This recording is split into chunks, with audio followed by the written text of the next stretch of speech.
explain to me this 0.3% THC that seems to be rolling across Europe? And I've heard the guys from Aurora when I was at a conference a couple of weeks ago talking about basically prescriptions would be 0.3% THC and high CBD, and everything else that you could buy in the shop would have to have 0% THC.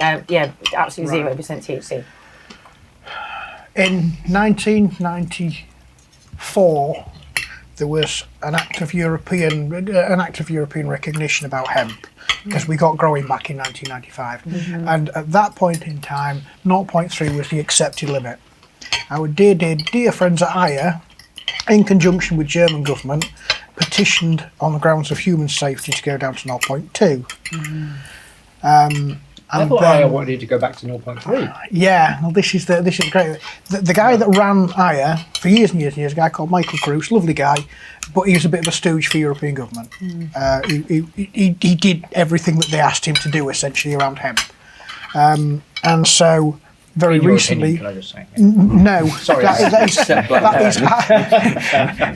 it might be an opinion, but it's pretty well documented.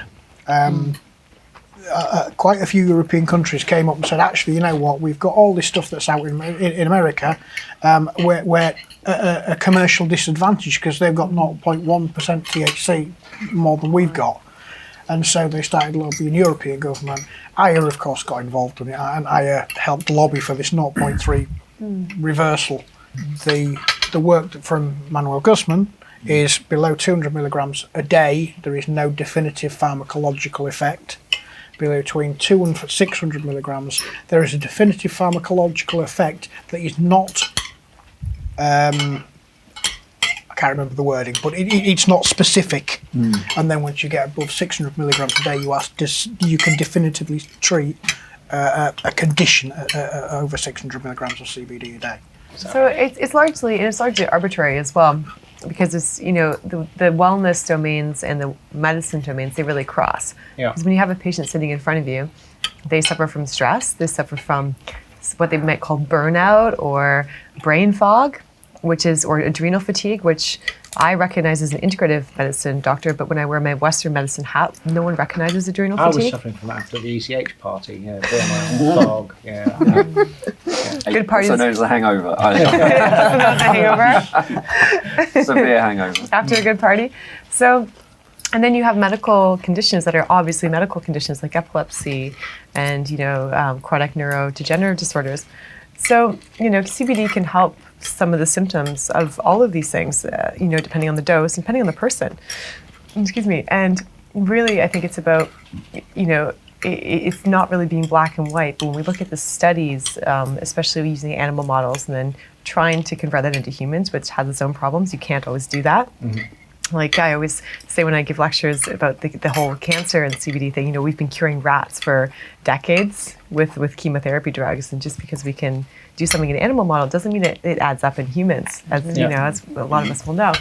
So I know very little, which is great to listen to you guys and try and learn a little more. I guess my interest has come from working with a lot of athletes who have asked me questions about CBD oil. And I hate not knowing answers. So when an athlete comes to me and says, I'm interested in CBD oil, what do you think? Yeah, unfortunately, I'm at the stage of my journey in here where the answer is I don't really know a great deal, but I'm going to try and find out. Which is one of the reasons why I'm here today. About 3 years ago, it was an easy answer, because the answer was it may or may not be helpful. I don't know, but it's prohibited by WADA. So we just stopped that conversation there, because you would pick up a 2-year sanction and that's the end of that journey.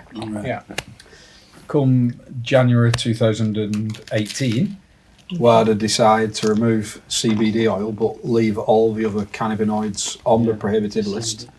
So now we're asking the questions, and no, I can't be as simple as you can't take it, it's prohibited. No, we've got a substance here where the claims of it's going to help with pain, and a lot of athletes I work with are in substantial pain. It's not prohibited by WADA, and I think in many ways it would be irresponsible for me not to try and find out more, particularly knowing that in the athlete world at the moment a lot of athletes do end up getting addictions to things like opioid-based painkillers, sleeping pills, and even just non-steroidal anti-inflammatory drugs, which will probably give you an ulcer if you take them for long enough. Yeah. And anecdotally, people have said they've tried it and felt a little bit less sore, and in some cases a lot less sore having taken it. So, And would that be an ingestible or is it a topical? From what I'm hearing, it is the drops, the drops, the sublingual. And I'd say I don't know very much. Being an academic researcher, this is fascinating and it's untouched. I said before, it's almost like being a keen skier and turning around a corner in a mountain and seeing untouched powder, and you're like, I want to look at this, and I guess that's where I am at the moment. But there's an opportunity here to actually do some research in a field that's really exciting and fast moving, but from a sport perspective, as far as I can see, almost untouched, but with potential. So I'm going to be asking you loads of questions today, and hopefully do you know, have you any idea why WADA suddenly changed their position? Is there any indication of what happened historic for that position to change, or is it just one of those things that you don't get a lot of information in that world? But you've got to remember, WADA have 3 reasons to make a product prohibited, and if it isn't, it's got to be 2 of the 3 reasons. So and if it doesn't hit them, then there's no reason for it to be prohibited. And the 3 reasons are performance enhancing, and as far as I can see, there's nothing to say that CBD oil would be performance enhancing. It might help with recovery, which is where we're interested, but I can't ever see the day that people are taking it pre-exercise to try and enhance performance. And maybe people around the table can tell me if I'm wrong. No, it's not going to make you run faster. Exactly. The second reason is it's detrimental to health. And then again, that's a question for people around the table. As far as I can see, it was taken in the right doses, etc. I can't see if it would be detrimental to health, but I don't know. Very safe. Quite the opposite. WHO. No, you can say the same about Yeah. anything. Well, what if you take too much? Well, you take too much water, you get hyponatremia. But you're not going to become, so WADA aren't going to ban water. Exactly. Water. So that's 2 of the 3. And the third one is that no one. interesting position. I'm not going to go down that route. And the third one is, which no one really understands, if I'm being honest, is against the spirit of sport. And I'm guessing that's more to stop things like illicit drugs and things like that. Now, the fact that CBD oil isn't illegal, it's not detrimental to health, and it's not performance enhancing, is probably why they removed it.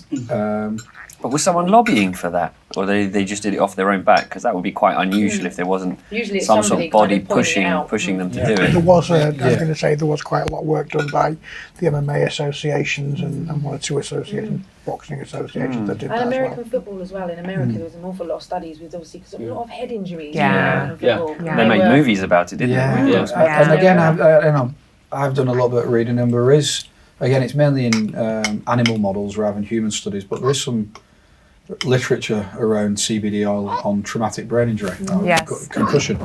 Now, I use it clinically in post-concussive syndrome all the time. And again, the sport that I work in, if we don't get on top of concussion soon, there's a lot of contact sports that we might not be playing in 10 years.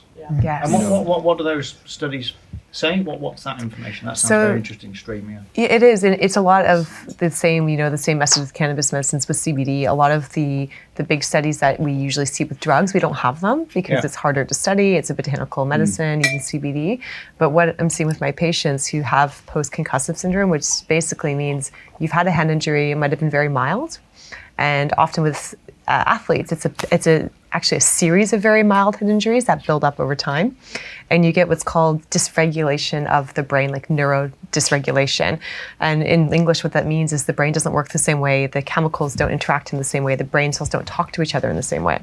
And it sets this new baseline in the brain for many different systems. So we think that the cannabinoid, the endocannabinoid, our own cannabinoid system may play a role. It does play a role in all these different activities. So memory, focus, concentration, fear, avoidance, sleep-wake cycles. The endocannabinoid system's involved with all of these things. So it's probably some kind of neuroregulatory component that we don't fully understand. And are you aware, Dani, because I know that this is a specific area that Graeme's interested in, of studies, around CBD, so low THC cannabis products. Are you aware of any studies that have gone on in Canada, for example? Not in sport that I'm aware of, but I do have professional athletes in my practice, and they do use CBD. So we would use like a very high CBD, trace THC oil with them, because of course you don't want them to fail a drug test. Yeah. So because even if someone takes an oil that has a significant amount of THC, sometimes it won't make them feel high, but actually it's really important that it doesn't, trigger a drug test. Yeah. So athletes are using it. They're using it for recovery.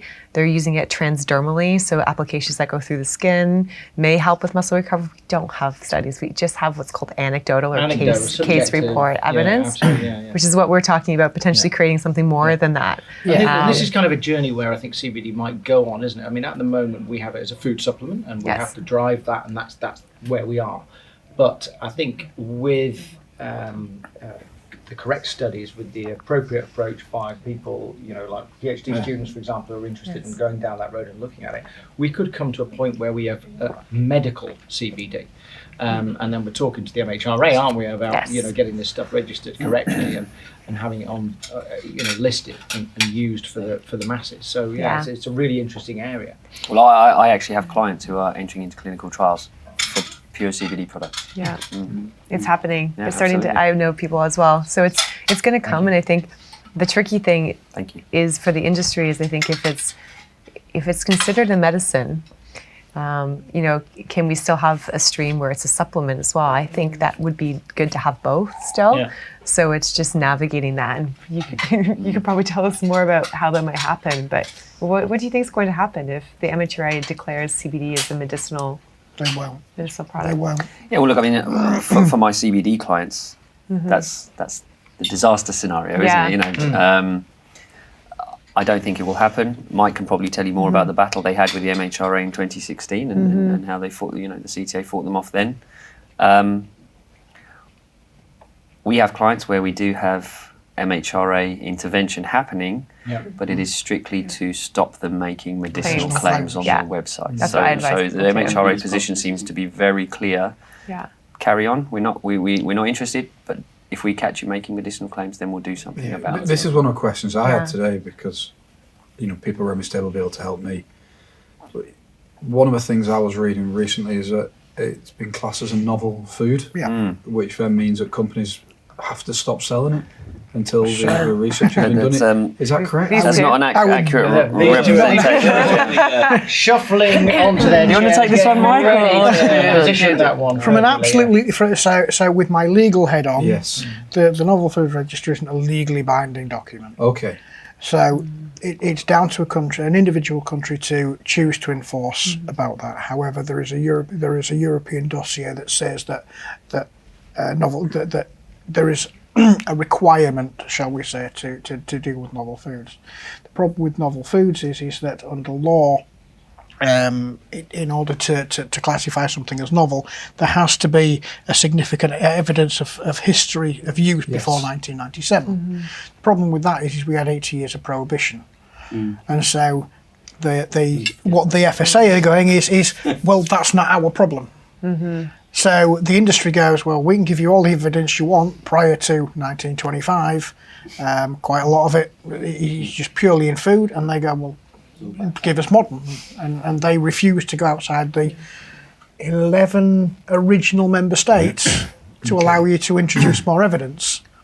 They refuse to allow you to go outside Europe. They refuse to allow you to use an efficacious study. They refuse you to allow anything outside so that. this thing that they found recently with the Egyptian mummies or something, where they found hemp actually in one of the tombs, is unusual. Well, no, it's unusual, but the problem isn't hemp. The problem is extracted cannabinoids, and so every extracted cannabinoid is now technically novel.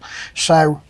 But It's a very slightly iffy sort of situation. Is that we want the FSA to do something about it so that we can set him on them, but no one will touch a CTA company because they don't want to set him on them. But I mean, I think there's also a fundamental understanding of what these products are that are being sold. Yeah. So when people are selling a CBD oil, it's not a CBD oil; it's a hemp oil with a CBD content. There's a cannabinoid content in there. And the European Industrial Hemp Association, who we co-presented with, did a wonderful presentation to the the European Commission, Yeah, setting out all of the history of hemp extracts being in the human diet hundreds and hundreds of years ago. So I think they had Italy 600 years ago, Poland 900 years ago. So anyone trying to say that hemp extracts in the human diet is novel is completely incorrect. The evidence is there to show that it's not. But CBD in its isolated form, there's no evidence of pre-1997 consumption. So I think the CTA takes a very strong position. You don't use isolate in ingestible products because that would be considered novel. However, if it's a full plant extract, there's plenty of evidence of pre-1997 consumption, so that would not be novel. Right, so help me out here then. Yeah. Okay. Yeah. So, in its isolated form, it probably isn't allowed to be used in the UK. As a lawyer, I would not advise anyone to use that in a ingestible product. No. But my it's topical. athletes are only allowed CBD. So WADA talks about synthetic CBD oil, not having anything else, and that's okay. Yeah. So are they pushing us down to take a product then that is illegal? No, I think they could potentially be pushing you down a topical route. So you could use isolated CBD in a cream or an oil that was applied to the outside of the body. So let's say you wanted to use some sort of cream to ease your muscle pain. You could use isolate in that, and there would be no THC content because CBD isolate should be, what is it, 99.7%. With an ingestible, there'll be people here who can talk more about that better than I can, but I think it's fairly accepted that there will be a minor THC content therein. I don't know if it's possible to get a pure CBD oil that doesn't have any THC at all, but Mike and these guys will be able to tell you more about that. We can quite easily get down to 0.03% without THC content in a product. Okay. You can never reduce it all because the problem is you've not just got THC, which is their problem, which seems to be mostly the problem. It's all the other stuff that goes around it. And when you put a fractional distillation together, there are so many other cannabinoids that you end up accidentally taking out by trying to take THC out. So it ends up almost being an isolate the further you go. Yeah. So CBD products are legal. Ingestible CBD products are legal in the UK because you have this exemption. So you have the 0.2% rule, you have the 1 milligram rule, which says as long as the THC content is below a very low level, it will still be a legal product. Okay. That's just to sell legally to consumers. Okay. WADA obviously does not yet have that same position. So that's where the problem could arise. So I think with THC, WADA, in my understanding, have a threshold limit of 150 nanograms per milliliter. Yeah. So in blood that they sample or in urine? In urine. Okay. So if you was to do a urine test and come out with less than 150 nanograms per milliliter of THC, you'd be okay. And above that, my understanding is that you've got a chance of failing a drugs test. So what you will need is a study of what level of THC you would find in someone's urine who had been taking a CBD oil on a regular basis. Right. With the less than 0.2%. The 0.2%. I would argue that that's not the right way to do the study. Yeah, I think if you could do a multi-center trial and get that arm with 1% THC somewhere in where it's legal, like Switzerland potentially or Germany, that would be nice.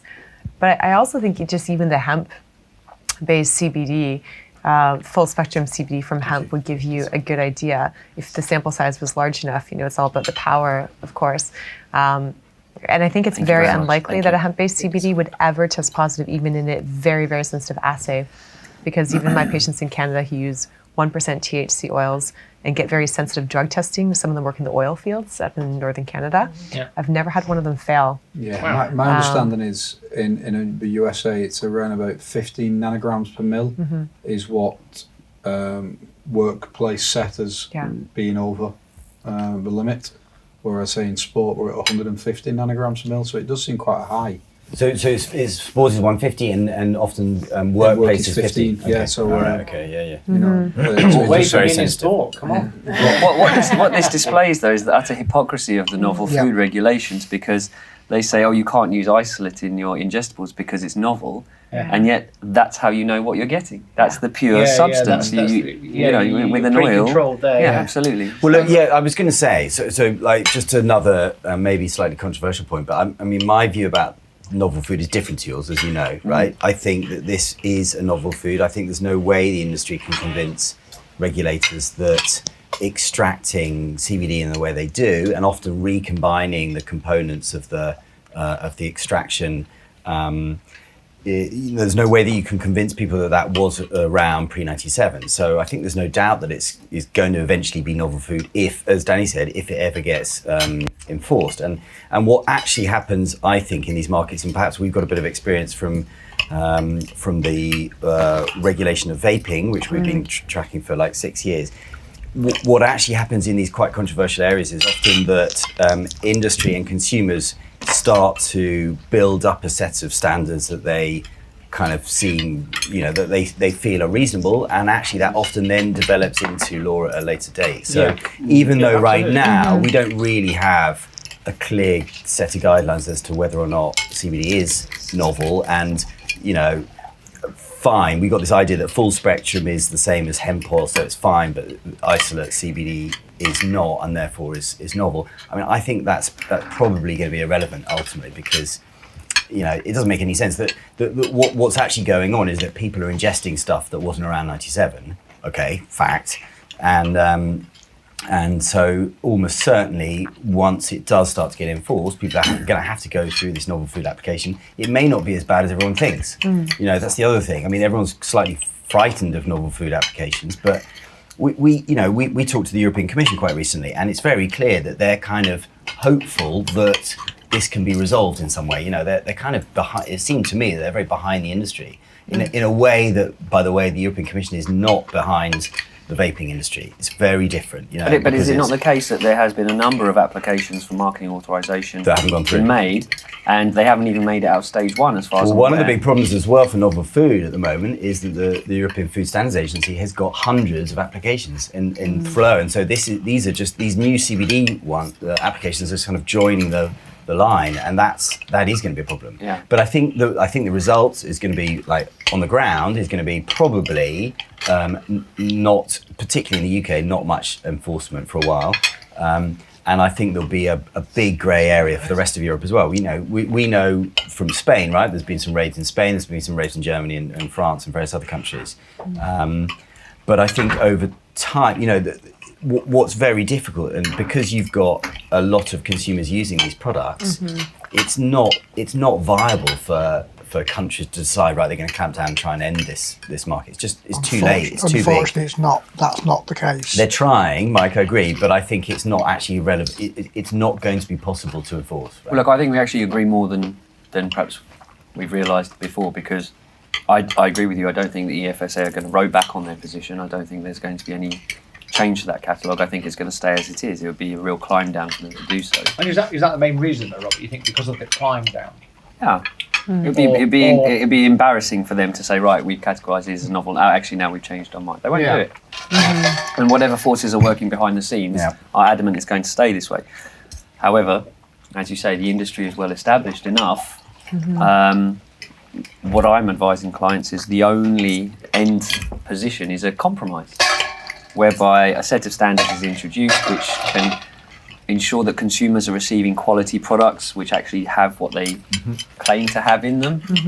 And the domestic regulators can say, right, we're happy now, consumers are protected, quality products are being made, we can get on with something better. So how long it will take to get to that position, I don't know, because the FSA has been completely silent practically for the last 6 months. But that seems to be the only resolution to this, in real terms, to this issue. I've met 11 authorities in the last 3 months, and of those 11 authorities, 7 of them have promised us public backing within the chamber if we go down a very particular route, something I'm not legally going to turn around and say. But part of that that they've proposed is a route that technically isn't correct. So I'm back in Brussels on the 2nd to hear what the feedback is, because there is a meeting on the 2nd, which is around enforcement, and I have guarantees from the Dutch authorities, I have guarantees from the Germans, from the Italians, from the Lithuanians, from the Hungarians, and from the Estonians, that they are going to start enforcing. They are going to start taking product off the shelf, as well as the Austrians, the Belgians, and the Specifically, what product? Not Irish. the Irish. But the interesting thing is, in each of these cases, they've each said that they are willing to accept what the regulations that we've changed it to as a benchmark for making that happen. So the regulator in general, or EFSA in general, the meeting that I've got on the 5th, hopefully will. I think there are 5 legal ways we can skin this cat. But the fact is that they've all suggested a very similar route. We'll see what's said on the 5th and whether or not legally we think that the way that it can be done by working with them. You were saying earlier about the third rule that you had to have something banned from the drugs list. Is it in the spirit of the sport? Spirit of the sport. Yeah. And I think that comes into what people are thinking about with CBD is we're talking about CBD for sport, but how far away do you think it would be for full-on smoking, of cannabis? It's a lot further away than CBD. CBD is that user-friendly beginner guide for a nation to kind of just go, oh, okay, well, that's not so bad, but it's slightly edgy, and people apologise sometimes for saying, oh, well, I've smoked cannabis before. They apologise for that. You have people that you meet that will say, oh, well, my mum actually takes CBD, but she's never been she's never been a smoker or anything. I have people that literally won't say the word cannabis. They'll say, cannabis. Cannabis. No. Perception. No, The stigma. You're The exactly stigma. right, because even me being here today, you tend to double check absolutely everything you say, even though I'm genuinely here to try and find out more. And I think as an academic, that's what I should be doing. Look, if this was completely novel, let's say it was novel, and you give it a different name, we'd all be getting quite excited. And it's just because of the stigma. And a good example is that in sport, there is a product called palmitoyl ethanolamide, PEA, which works, in my understanding, on a similar. I'm not saying that after a drink of wine. I'll teach you Not a later. chance. But we've been looking at it a little bit about should we be looked at getting it. When we talk about tested, you've got to remember 1 in 10 supplements we will buy out off the shelf will contain enough prohibited substances that an athlete will fail a drugs test. I never knew that. So that's not in terms of cannabinoids or THC. We're now talking about stimulants or anything. It's traces of anabolic steroids. So any supplement we give an athlete, we have to have it tested for other contaminants, just to make sure it's okay from that perspective. How do you test that? Do you use your own laboratory? There's third-party laboratories that you can use, and we like them because they're independent. And there's certain. So important. There's testing programs like in America, NSF is really big. In the UK, Informed Sport is really big, and there's many others. But palmitoyl ethanolamide seems to work on a similar pathway downstream of the CBD receptors. So because we can now get that tested for other contaminants, and because we're quite excited about CBD, but we can because that term cannabis, and like I say, even being here today, I know I will probably get criticism for being an academic in sport, interested in being forward thinking, trying to work out, trying to find a little bit more. We're looking at palmitoyl ethanolamide. Now, if you'd called CBD something completely different, I probably wouldn't be getting anywhere near. I'd be as nervous as what I am at the moment having these type of conversations.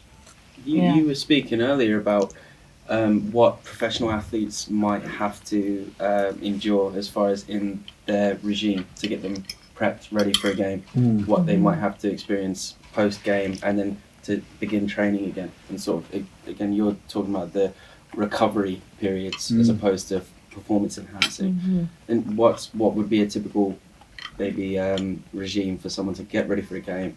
Yeah. Post game, get them ready. What kind of regime is that? And is CBD that much more? So I know where you're going here, and then again I have that little wry smile because I'm trying to repeat this conversation in my head 7 times over to make sure that, you know, are you saying the right thing and everything like that. And I think I've just check it with Robert first. And I think I'm just running through my head. You know, a lot of athletes would take caffeine pre-performance.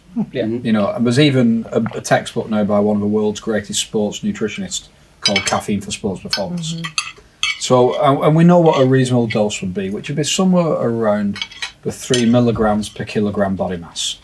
So one of my bigger rugby players, you might be talking 400 milligrams of caffeine, which would be like 4 or 5 espressos. To the general consumer, that seems like a My heart's going just listening massive about that. amount of caffeine, doesn't it? Yeah. 4 coffees. That would put me in hospital. That would put me in I do hospital. every morning. What are you talking about? That's just to get me to the office. I don't drink coffee on the day. I've usually been in hospital for less caffeine than that. I Everyone's have been in picked off over hospital. coffee. Yeah. I don't do drugs, sorry. We're well aware. the controversial We're well subject aware. of That this table, I comes think. back to what we said about pharmacological effect.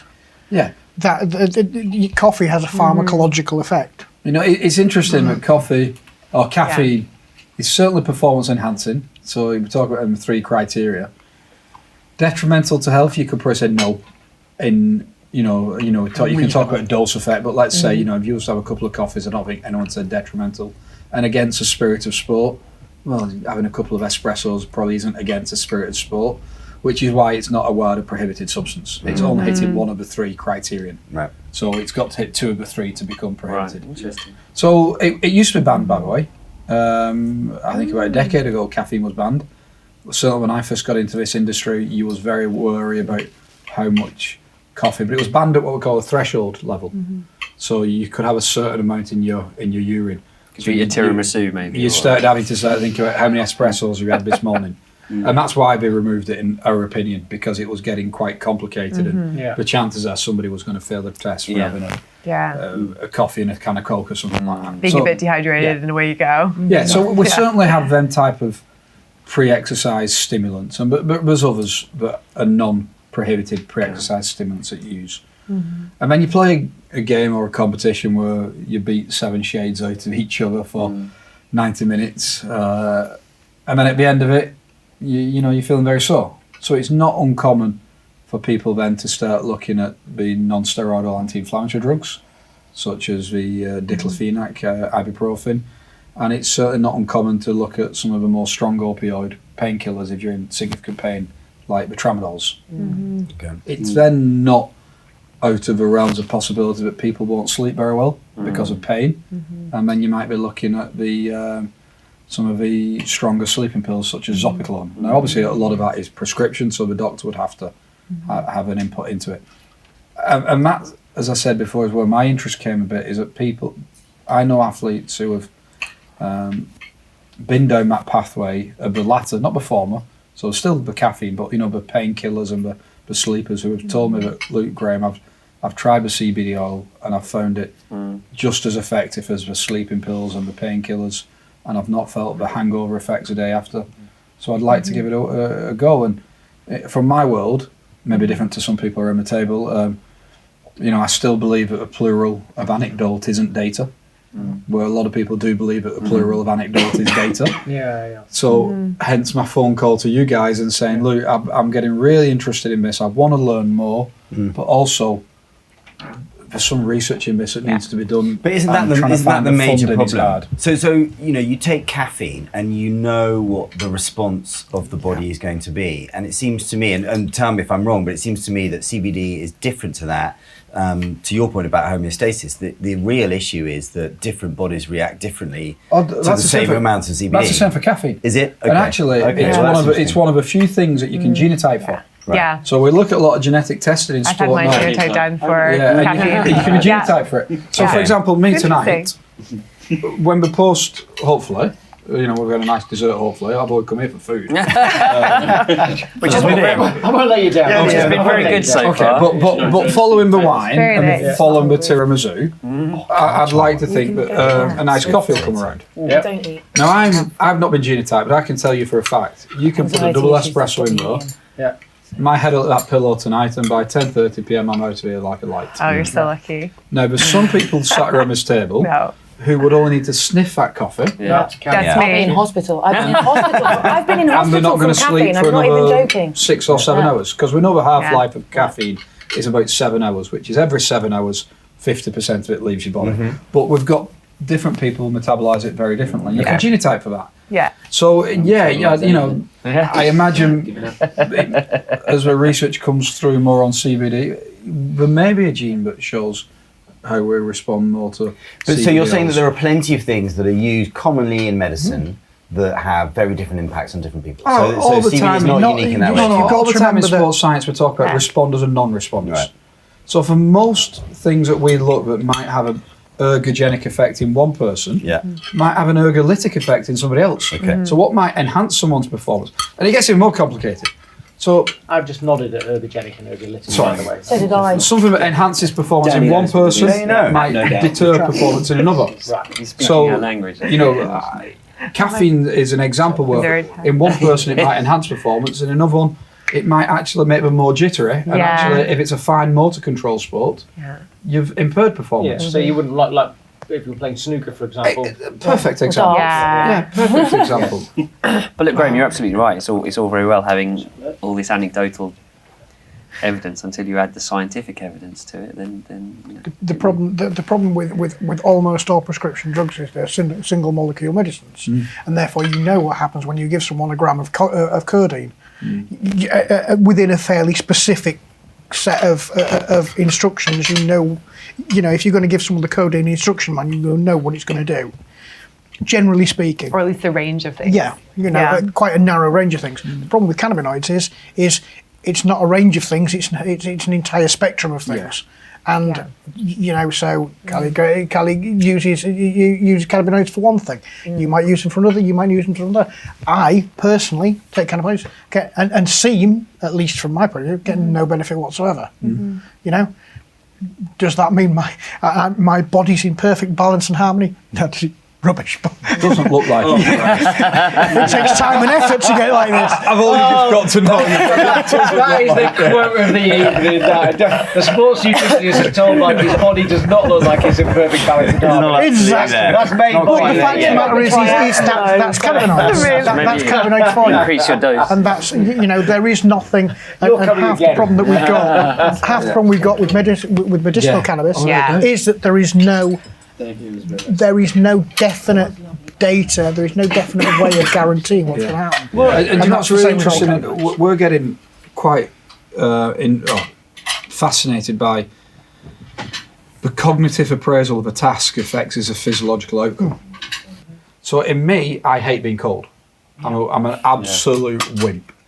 So if you said to me, I'm going to get in an ice bath for 20 minutes, I'm probably going to have a stress response, which now the cognitive appraisal of that task will actually cause a whole lot of stress in my body, and actually I might recover worse. Yeah. Whereas other people who have really bought into this and actually don't mind being cold and actually feel that's a real positive thing to do. The power of the mind. Yeah, but Is that then placebo? it starts with the power of the mind, but then whether the axis that you go down, whether it's then becomes physiological, because now you start releasing like stress hormones, or you start, and then downstream of that we have physiological effects. So you can start with the power of the mind, but you end up with a genuine physiology that's going to affect an outcome. So it's so hard to that's study. poking a hole straight through all of Western medicine, isn't it? I mean, that seems to me a bit wider than just is CBD working or not. But In- in many It's ways. quite a big. That's quite I a big see the concept, same. right? That's again talking about what people are expecting when they're going. With Yeah. dressing even placebos slightly here, like what people expecting going into Absolutely, it. Like, absolutely, and especially like kind of in the illegal market is that THC. If they're expecting, I mean, the same with you. Most of the people that come to me are in their 50s, have never consumed cannabis in their life, and have this reefer madness thing in the back of their head. So the second that they have a bit of a jittery, well, that's it, reefer madness. Yeah, Tell all that's the it. friends about it. Cannabis is terrible. Oh my God, reefer madness was true. What have I done? Can't remember being so edgy since the 70s. Yeah, so actually I do think, depending on your state of mind before even consuming it, and also the other way, if you don't think it's going to work, actually, I've seen, my walls are tested, so I know that I know exactly what one person goes, not doing anything. And then the other person's going, oh God, I had one drop and, and it's like... Almost in a way, the key is an open mind, isn't it? It's Absolutely, not actually yeah. being convinced something's going to do something. It's just actually being having open an to mind try and saying, it. do you know what, let's see what this can do. I'm not going to close I don't agree Unfortunately, altogether, Western actually. Okay. I think, I do agree with you in that people do have very different responses, but I don't think it's placebo effect because we do have a lot of data, and we don't have RCTs for a lot of conditions, but we have it for some.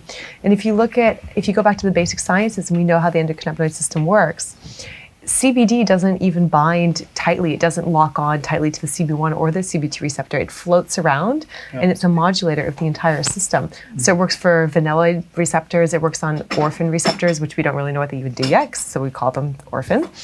It works on serotonin pathways. It potentially works on dopamine pathways, and THC works on some of these things as well. So there is biological mechanism, but you're right. Of course, like this. The cognitive dissonance and the expectation can also play a huge role, and you see this with drug tests as well. When you test a pharmaceutical agent, you can have placebo effective up to 60%. And that's incredible. So placebo effect just means your brain is doing something. It's all biological, really. Yeah. Chemicals are being released. Yeah. And it is possible that it's not due to the drug, but with cannabis, there is biological effect. I think it's really important. Yeah. And as an academic, I always like to describe myself as skeptically curious. And I think that's not a bad way to go as a scientist, because in my world, everybody's trying to sell you something every 2 days. Yeah. You would not believe it. Well, you probably would. The amount of emails I get on a daily basis. You'll win a World Cup if you get this. You'll recover better if you take this. No, but I like to think that I've got a good enough open mind that I'll be like, you know what? I'm not buying it, but I'm curious. Let's come and have a.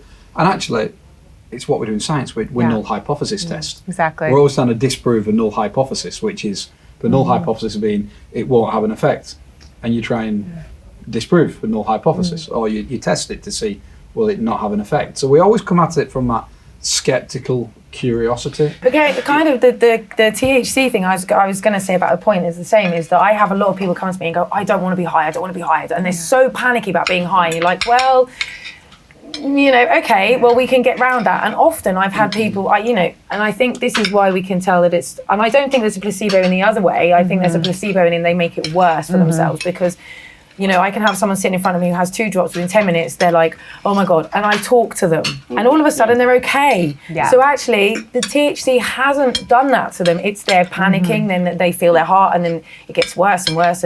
And so, when these people come to me with this preemptive, I don't want to be high, you have to address that. And you have to really go out of your way to either try to eliminate the high, so suppositories other ways, or giving them advice about CBD, and then telling them that there are certain foods that you can eat that maybe will help, like black pepper and things like this. But you see, definitely not me. What I'm hearing though is that's one of the fundamental problems with CBD, is that we've got a product that it looks like, and with more scientific evidence, hopefully we'll be able to show that there is actually biological effects from it.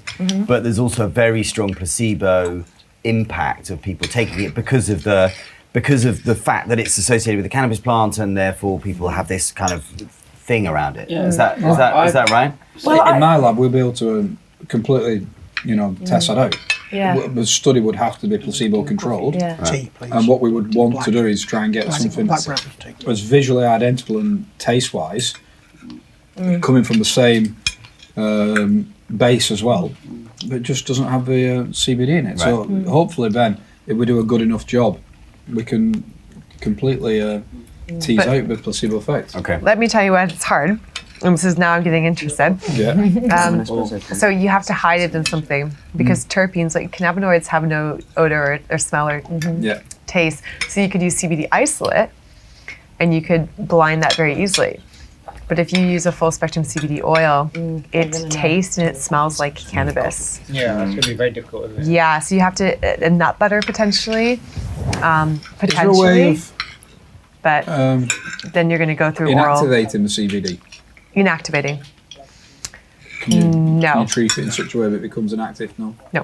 Yeah. And the other thing I found really hard to get my head around is the dose, because hopefully I'm not speaking out to turn and offending anyone here, but almost feels a bit like the Wild West at the moment. Every day I'm getting, That's a I'm very seeing. fair comment. you're absolutely right. Okay, fine. I'm seeing a different bottle of CBD turn on.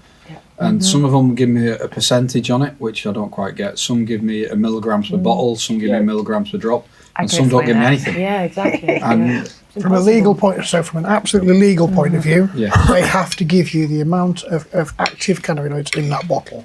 okay, They don't, and that's the problem. That's part of the So problem. the CTA, for example, has Mac, always it said doesn't. you should put how many milligrams is in the entire product. okay. Okay, you work that back. If there's 500 milligrams in a bottle, then you've got 240 drops, and you know it's You not can work particularly it out that difficult. way, right? And that's why the Yeah. industry needs a set of standards. Yeah. But surely they should be telling us what would be per drop, would be helpful, or per Per dose. milliliter. It has to be per ml. But also as an Drops organic is product, that 1,000 arbitrary. milligram Okay. could have a completely different balance.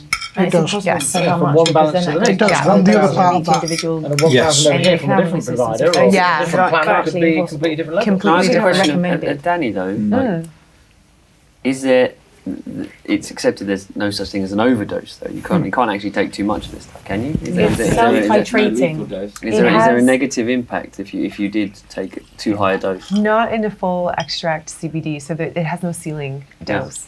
And even THC in overdose generally is quite safe, except if you have an underlying unstable heart condition, then it might push you over into having a heart attack. Yeah. But it's very rare. Or if you have a predisposition or you're going into a psychotic episode or something like that and you have a lot of THC, it can potentially push you over. This is why I I'm not obviously on the science side of things, but I do feel there has to be an acceptance that cannabis is different to other medications. You know, there is no known lethal That's the dose. thing, yeah. You know what I mean? It's a botanical medicine and a drug, which Yeah. is what I was talking about today in So the lecture. when you end up with a model in, like, say, Canada or the US, where you have a dispensary model where people are effectively allowed to go to these dispensaries and they can buy CBD products if they want. They can go for the THC products if they feel that's more appropriate for them. There is an element of acceptance that people should be allowed to experiment and find what Autonomy works over for their- them. Autonomy But you and- can only reach that point when you accept that the drug itself, the plant itself, can actually cause very little harm. And I think you have to look at the adverse effects from alcohol every year, and there's a Canadian registry with Health Canada that looks at adverse effects for every drug and for alcohol.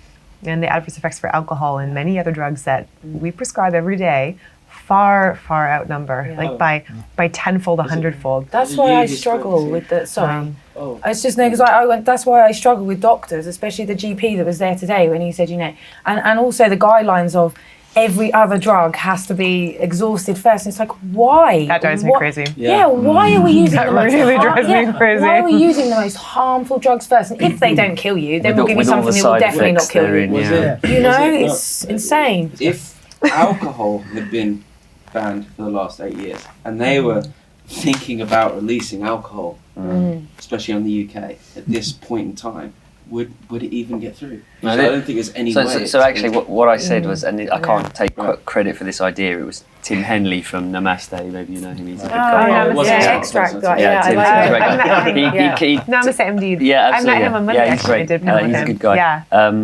He came up with this idea, which I said would make a great idea for a movie or a TV show. Is imagine if you went back to the 30s and instead of cannabis being prohibited, what if they prohibited alcohol and cannabis? Well, but they quickly changed it, didn't they? Like it went from the prohibition of alcohol in 1930s. 1931. But I mean, that was a complete disaster. Yeah, and but then they went Thousands basically died. straight to the prohibition of marijuana. Absolutely. Which is very So politically imagine now if driven you all had the a time. society Absolutely. where Yeah. alcohol had been banned all this time, and you could have a whole society Can you based on imagine how hemp and society cannabis. would be? We'd be wearing hemp Be so clothes, much happier. houses It would would be be nice built out to of have Can I also just say at this point that Tim was one of our first direct practice. He's a very smart guy. If he doesn't watch this, let's just re-say that again and don't try I'm sorry, Mike, I'm glad actually that we've moved on to the wider plant, because I'm an advocate of the wider plant, rather than just all talking about CBD all the time. as am I. And I think it was Jack Herrera said something along the lines, I'll probably get his quote wrong, I'm not saying that hemp will save the world,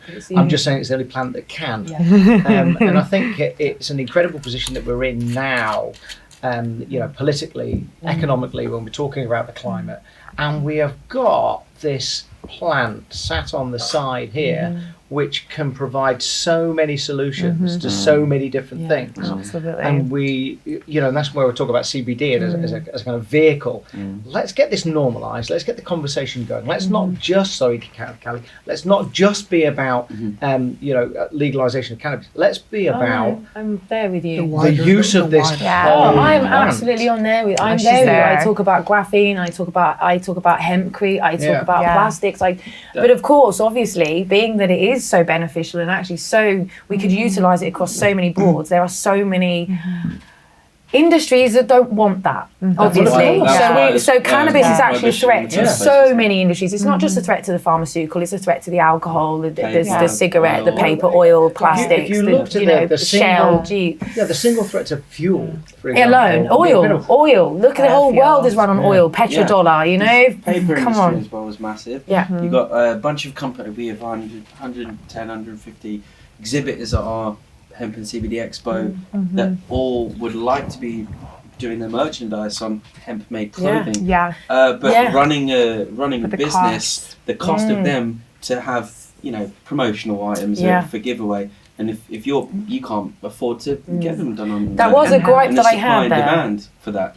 I think the demand. I think the demand would be there, but I don't think many people are really sort of raising the issue too much. We've been driving hard though, Callie, to try and get hemp, because the clue is in the name, hemp and CBD, to try and get hemp better represented. So we've done smaller stands this year, trying to promote the smaller companies to come in. Mike's been pushing hard with the CTA to do the same. And it was the first complaint that we had actually from Guy Coxwell took me to one side and said, listen, this isn't a hemp and CBD show, this is a CBD show. And he was absolutely right.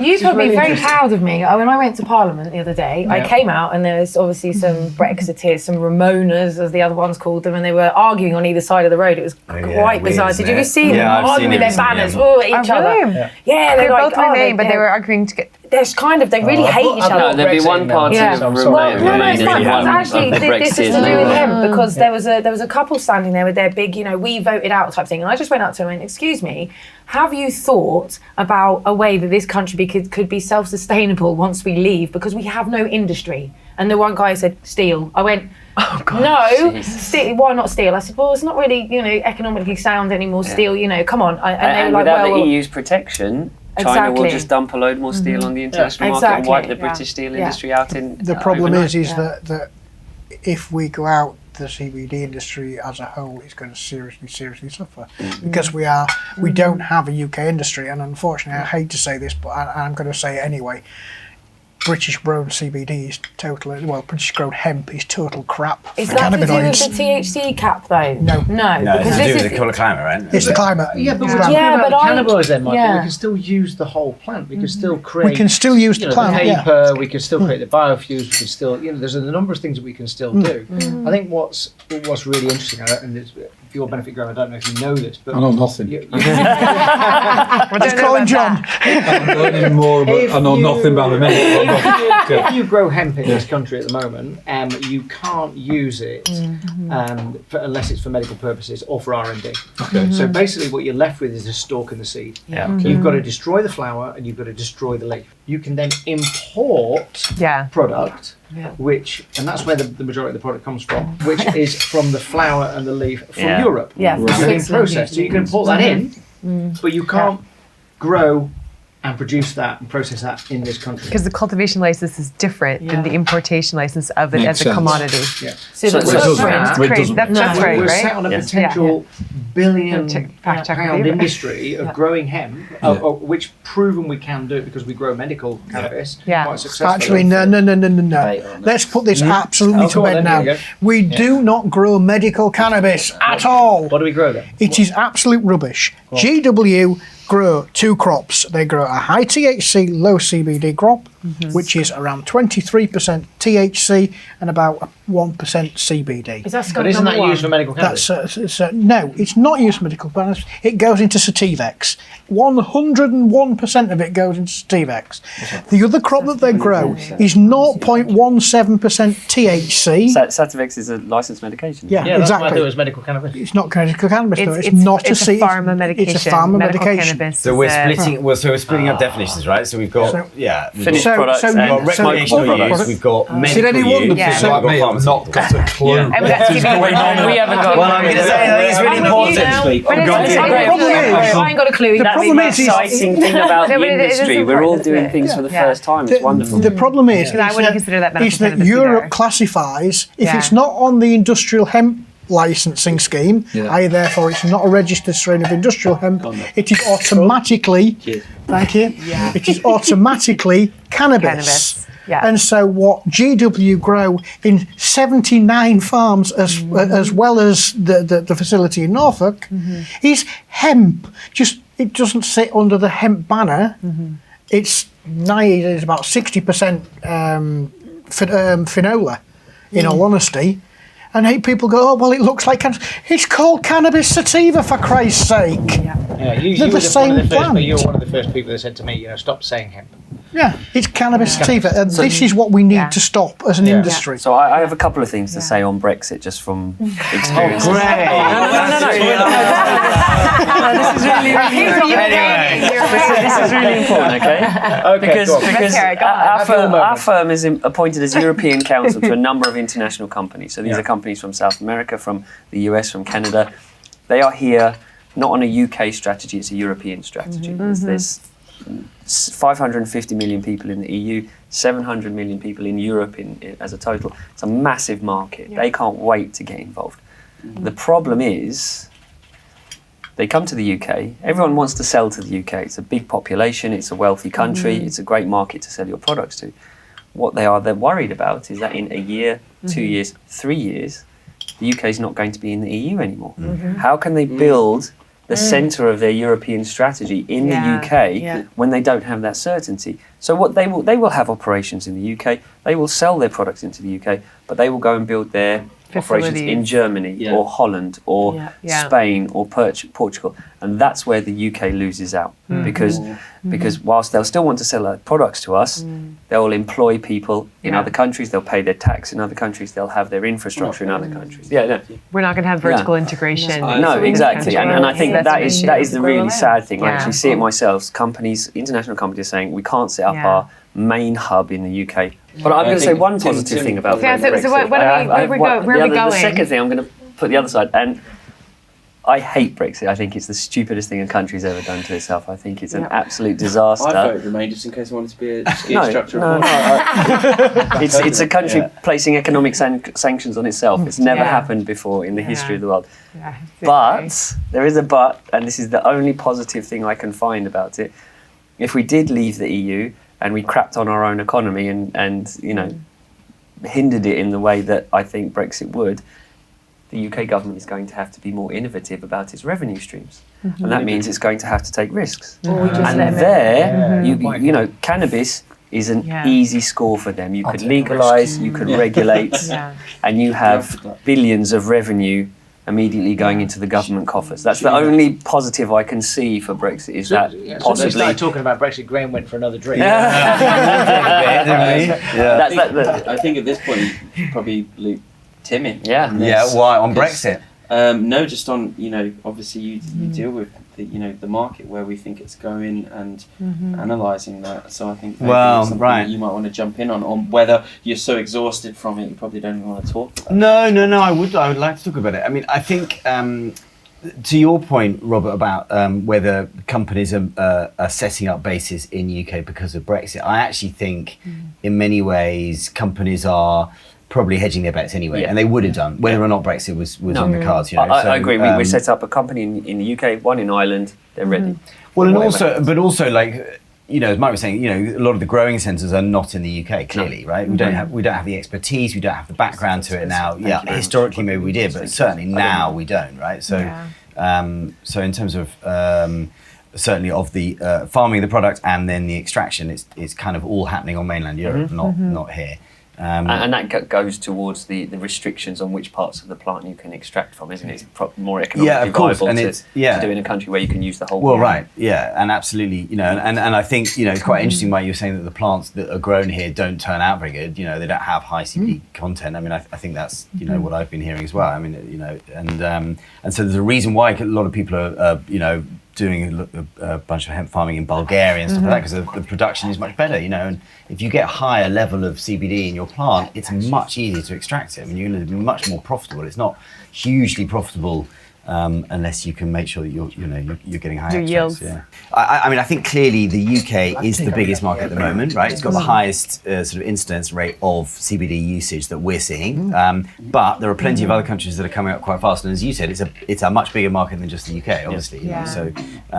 So it is of interest. I mean, I think some of these regulatory issues that are going on are going to cause issues, right? So novel food and the way that it's being interpreted by certain governments is a threat to the sector, and it's a threat to the sector right at the start. The consumers are only just kind of starting to understand what CBD is in Spain, where we both live. It's just starting to come through. You can start to see some people who have heard of it, but it's not nearly as well established as it is here in the UK, and even less well established than it clearly is in the US.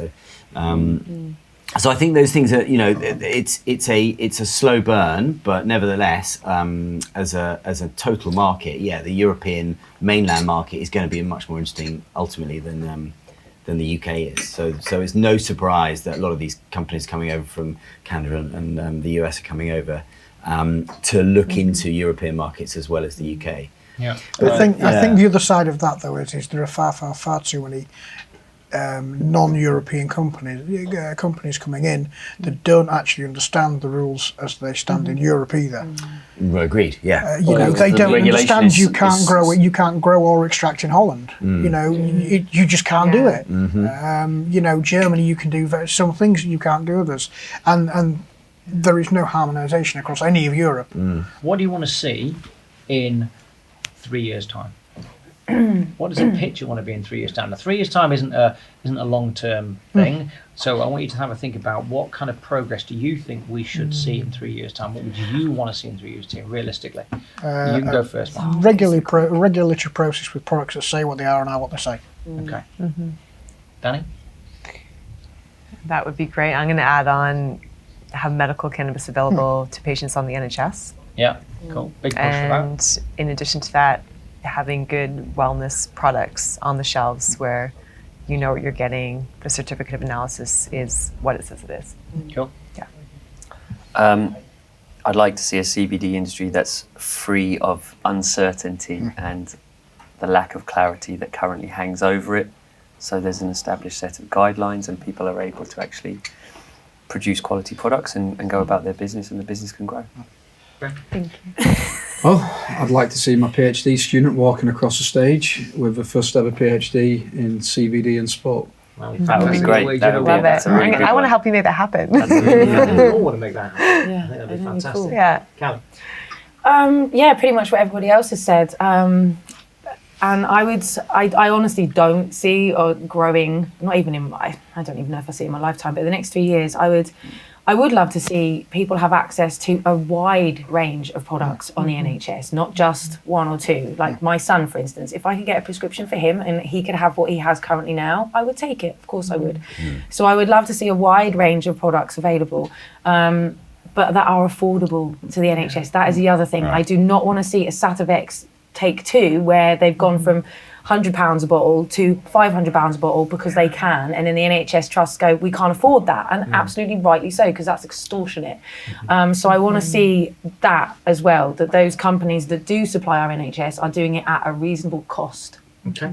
Well, yeah, I suppose I was not going to say what I want to happen because I'm independent of the sector and, in theory, floating above it. But what I was going to say is kind of to that point, what I do see happening, and I think it would be a very good thing, is that the price is going to come down significantly. And both for consumer products, so you're talking about NHS prescriptions.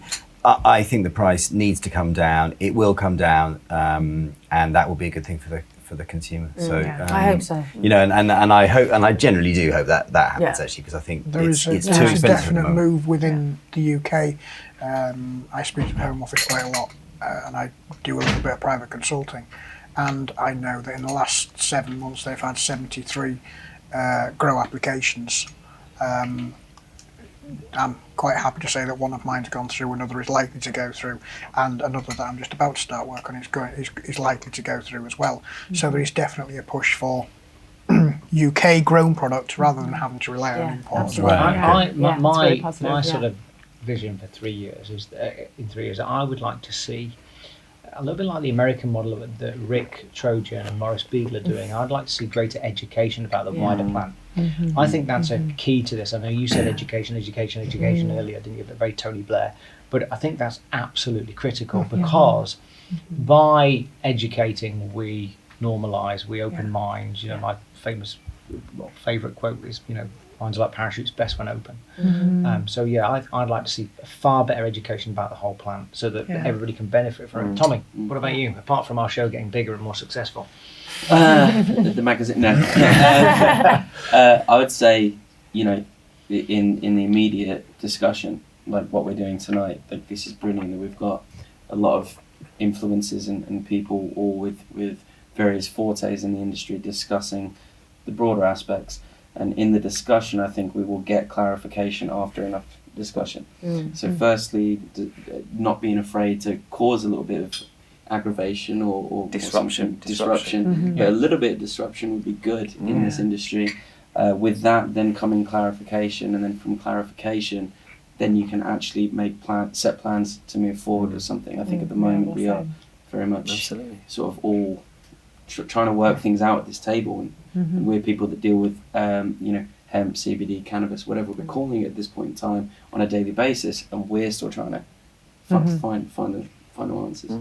You know, 3 years is a good time period to look at, because assuming we don't have one this year, there will be an election in 3 years' time, in 2022, and that would be really wonderful to see a real open debate about legalisation of cannabis. That would be great if one of the major political parties would come out with that as a major policy, and you had that as a big discussion topic in the 2022 election. That would be wonderful.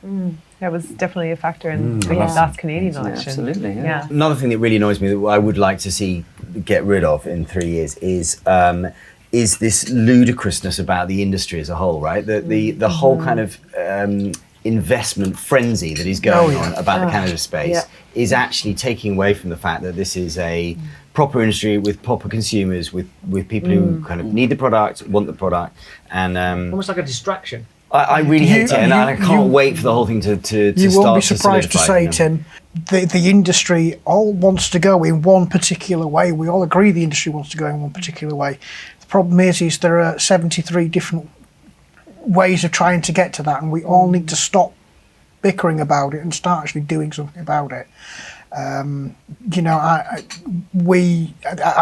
conference the other week, the whole point of getting so many people together in that room from so many different backgrounds and so many different viewpoints was to actually start putting together a credible way of going forward with this. It seems like there is sometimes this, you know, what Phil's doing, what you're trying to push towards, and do you think there's any way we can actually, do you think that might be something that is skewed at the moment, where we all have these different opinions of how to make a change, and everyone not knowing which one is the best one, but not wanting to knock everyone down a peg by... Well, there's some that do really want to knock others down a peg or two, unfortunately, but there is. And why is that, do you think? Again, as Mike was saying, ego. There's a lot of ego. There's a lot of they want to become the one that, you know, and that's not going to be like that. So I always explain it. We are many branches to a tree, many of us, and we all have very different things, and we can all. Doesn't mean we have to work, you know, together like this, but as long as we understand and can respect one another, we don't all have to get along, but we all have to respect each other and actually realise that we're all driving for the same thing. The reason why there's some activists, and I use that like that because there are some certain activists that are in the media at the moment who are in the, you know, the public view, and the people behind them are less than good people. You know, they're massive corporations that only want to go in a certain way, and it's not for the good of the people. So people that are then factions. well, there's certain people that are being paid and being as political mouthpieces for certain, and so the activists amongst us, we don't like that, because be honest, don't be a Trojan horse for somebody, don't do that, you know.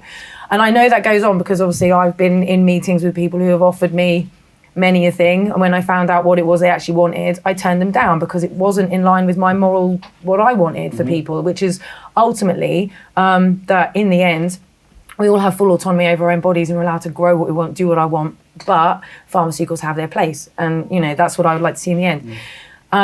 So as much, I'm actually gone, same as you, I've come away from people who seem to be quite divisive and seem to cause friction within the industry. Again, I stopped getting invited to places because I was attached to certain elements. So I'm now trying to build bridges with many, I'm talking to the UKCSE and people like that. I'm trying to build bridges back into the one that us activists that do all want the same thing.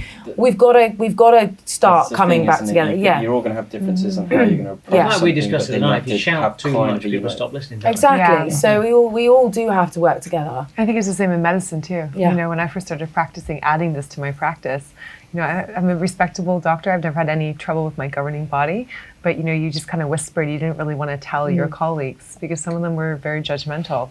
And even before I started practicing, and I was already doing herbal medicine in my Western medicine practice, and I was trained to do that without cannabis at first. This is going on for a decade. And even before I started adding cannabis, I had preconceived notions about cannabis, that it was going to make my patients lazy, I was going to make people high, people might sue me, my colleagues might think that I'm not a respectable physician. I suspect that you have some of those worries moving forward, do you? You know, when you think about doing a study. Oh, without doubt. Yeah. Without doubt.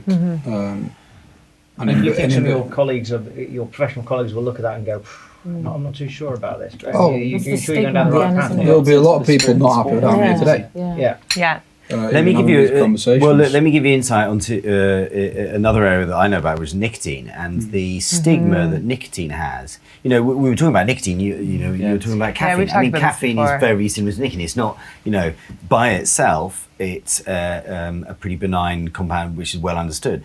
Add in that whole thing about the tobacco industry and people's interest behind certain, lobby groups and so on. Suddenly, you've got a real mess.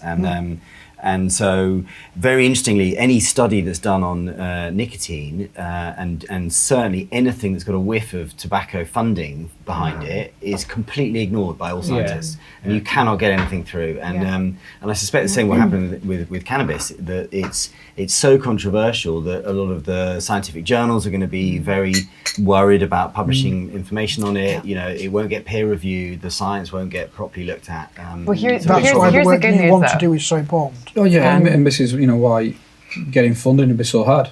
But I Because think a there's lot of good people news. won't want to fund it. I think the good news is that when I speak to physicians, universally, honestly, even when I speak to not necessarily a friendly crowd, they're all interested because at the end of the day, most of us go into medicine because you want to help people. Yeah.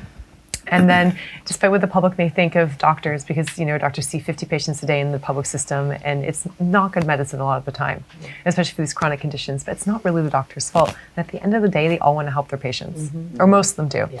And when they see something that may relieve suffering, and I'm as a physician telling them that they've seen their patients experience this, they're interested. They're just scared. So I do think that it's not. I think actually it's going to be easier than with nicotine. I really do. Oh, I think it already is. I think I can see that. Yeah. Yeah. So I think it is. I think there's hope here, and even the colleagues when I first started adding cannabis medicines to my practice, the same people who was when I first started telling people how to meditate, and doing some herbal medicine with them, they were very skeptical. Some of them were very negative, very nasty at first, and then they started sending me their difficult cases. Sometimes it was their family member. Sometimes they would come to me personally with a problem. So I think it's building bridges. In regards to the UK and making it medicinal, but then where are the prescriptions going? How long do you think it's going to be for? Because one of the main things they're talking about is that UK doctors aren't educated on this. So how do you think there's any kind of a scope for when they're planning on having people ready, prepared to So I'm doing that work right now. I'm working with educational. I'm working with things that are funded from corporate funding sponsors, and also I have a YouTube channel. I'm doing my own unpaid educational stuff, and lots of people are starting to do things in the UK education, around this topic. So I think educating doctors is the first step, but then you have to have legislation to support it in the NHS. I know physicians who have tried to get a prescription done in the NHS and it's just been blocked. So education first, but then we have to work with our governing bodies. We have to work, with our government, because that education alone is not going to make NHS prescriptions happen. From a sports perspective, all I'm looking for is clarification for the protection of athletes and the benefit, and I'm not quite sure which one's more important. From a protection perspective, is as I said, it's like the Wild West. But I don't know if there's THC, and I don't know what would be the amount of THC. I don't know what would be a therapeutic dose. I really don't know what to advise an athlete, so I really appreciate all the thoughts today. And then the benefit, that's why I'm desperate to do the research, because if there is benefit, and it's such a simple thing where we can get them off some quite nasty drugs, then I guess it's got to be my job to help. So, it's exciting, but, I'm going to need some guidance from people who know a lot more about this stuff than I do. So, and it is possible, because I've weaned people off opioids, sleeping pills, you name it, very successfully. Final offers? I wanted to say about the doctors, and what I've seen recently, especially the last 6 months, is actually a lot of people that I've helped have told their doctors. I've had a number of adults who've told their doctors what they're doing, and 99% of the doctors have turned around and gone, yeah, I've heard about that, and I can't condone it, but I'll watch you take Tell it. me more. And then now, and so they're very interested. They are very interested, but they're scared to get involved. So that's great start, though. Absolutely, it's so positive. Thank you very much for Thank taking you. the time to come. Well It's done. been a very enjoyable evening, and your time is absolutely precious. So thank you. Thank you. No, it was a lot of fun. That's